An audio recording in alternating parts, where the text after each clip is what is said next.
Assalamualaikum warahmatullahi wabarakatuh. Sobat Misteri Sunyi Mencekam. Untuk edisi cerita misteri kali ini berkisah tentang seseorang yang menderita sakit tak kunjung sembuh. Namun ternyata setelah dipanggilkan paranormal, sakit itu berasal dari makhluk halus. Bagaimanakah kisah selengkapnya? Langsung saja kita simak sebuah kisah nyata misteri yang berjudul Diganduli Makhluk Halus. Kejadian ini saya alami pada tahun 2009 bulan Desember, 1 bulan setelah saya menikah. Saya beserta istri menempati sebuah rumah yang sampai saat ini saya tempati. Sebetulnya rumah ini sudah dibersihkan agar layak huni. Sebelumnya rumah ini digunakan sebagai kantor servis komputer. Tidak ada keanehan apapun sebelum menempati rumah ini.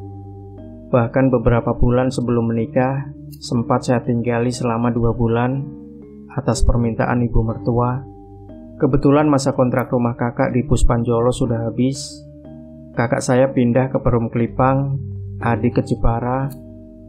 Sama sekali tidak ada sesuatu yang aneh selama itu.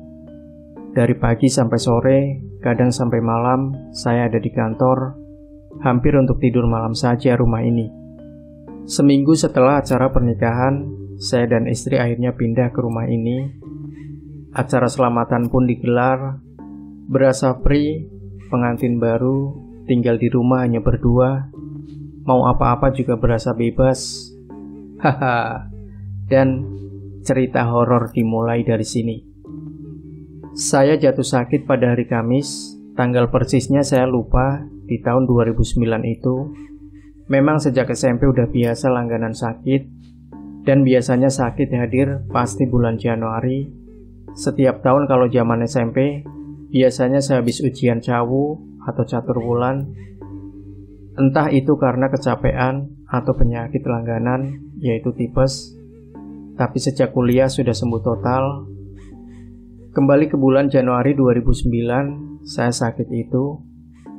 Saya opnam di rumah sakit umum Ketileng selama 1 minggu. Jadi rasanya badan itu lemes, berat, dan panas tinggi nggak turun-turun. Dokter sudah berikan obat dari dosis rendah sampai dosis tinggi, berupa injeksi tidak ada yang mempan. Sempat tanya sama dokter yang merawat saya, sebetulnya saya sakit apa? 1 minggu panas tidak turun-turun. Dokternya bilang masih observasi.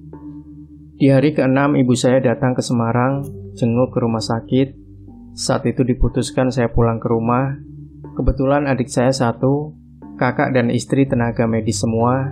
Jadi rawat jalan lah akhirnya di rumah. Infus tetap ditaruh di samping tempat tidur. Sebelum pulang ke Selawi, ibu menawarkan kepada saya kalau mau dibawakan orang pintar. Saya manut saja, toh judulnya ikhtiar agar sembuh. Besok siangnya ibu saya datang bersama ibu-ibu separuh baya, berpakaian Jawa, pakai jilbab dan kerudung, dan mengunyah sejenis sirih. Sesampainya di kamar, dia melihat-lihat seisi rumah, dari depan sampai belakang. Setelah itu dia kembali lagi ke kamar saya. Dia mengajak saya ke ruang tamu. Setelahnya minta kopi pahit, rokok klobot, dan segelas air putih. Badan saya dibaluri dengan apu dan kembang mawar. Dia melakukan ritual dan baca-baca sesuatu yang saya tidak paham. Dan tiba-tiba saja kami dikagetkan oleh suara perempuan ketawa keras sekali. Suara itu bergantian dengan suara nenek-nenek, anak kecil, kakek-kakek, dan yang paling mengerikan, serta bikin bulu kuduk berdiri, adalah tertawa ngikik mirip suara kuntilanak. Rokok klobot dihisap oleh si ibu, tak lupa kopi hitam pahitnya diminum sampai habis juga. Kemudian ibu tersebut seperti ngobrol, dari suara yang pelan sampai suara kayak orang sedang bertengkar, dan akhirnya dia muntah seperti muntah air liur berwarna merah, dan langsung sadar. Air putih di gelas tadi dia minum, sisanya disembur ke punggung saya 3 kali, dan diguyur ke kepala saya. Terakhir, kembang mawar ditaburkan di lantai kamar mandi. Setelah itu saya disuruh pakai baju dan berselimut dan beristirahat. Sambil tiduran ditemani istri saya, si ibu yang menyembuhkan tadi bercerita, Di rumah ini ada penunggu yang kurang suka dengan kehadiran saya dan istri. Ada makhluk berupa perempuan yang jadi penyebab utama saya sakit tidak sembuh-sembuh. Makhluk tersebut juga tidak suka saya berhubungan suami istri. Makhluk wanita itu menempel di punggung saya, menurut ibu tadi. Percaya atau tidak, memang itu yang saya rasakan.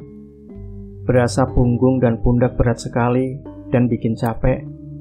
Selain makhluk wanita tadi, ternyata ada penyebab lain sakitnya saya.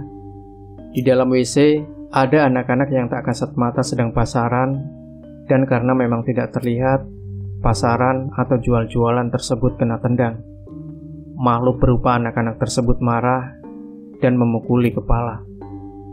Lanjut berdasar cerita ibu itu, di rumah juga ada penunggu yang tidak mengganggu, yaitu nenek-nenek berkaki 3, bernama Mbah Dimpil, dan kakek-kakek berjanggut dan berambut putih. Nenek tersebut dikabarkan suka berseloncor di dalam rumah. Setelah ibu saya dan orang pintar pulang, saya langsung beristirahat. Sekitar jam 1 malam, tiba-tiba saya terbangun. Yang dirasa semua sakit hilang, sembuh. Pusing panas yang gak turun-turun, sampai badan lemas semuanya lenyap. Cerita aneh masih terjadi sampai sekitar 3 atau 4 tahun kemudian. Misalnya saat saudara saya datang dari Jakarta, dia bertemu perempuan memakai pakaian serba putih berambut panjang. Adik saya mendengar suara bola didribel di lantai atas, dan beberapa pengasuh anak-anak saya yang sering diganggu suara maupun dibangunkan ketika tidur di kamar belakang. Padahal saya selalu tidak pernah cerita kepada mereka supaya tidak takut, tapi mereka juga mengalami sendiri. Pernah saya cerita pengalaman tersebut dengan Pak Haji depan rumah, pemilik tanah sebelum rumah dibangun. Dia menceritakan bahwa sebelumnya tanah yang sekarang berdiri rumah yang saya tinggali adalah rawa-rawa. Saya sampai sekarang tidak pernah mengusik keberadaan mereka. Biarlah kami hidup damai di masing-masing alam. Demikian Sobat Misteri Senyum Mencekam. Jangan lupa berikan komentar Anda, like, share video ini, subscribe channel Senyum Mencekam, dan kembali nantikan cerita-cerita misteri terbaru dari kami. Wassalamualaikum warahmatullahi wabarakatuh.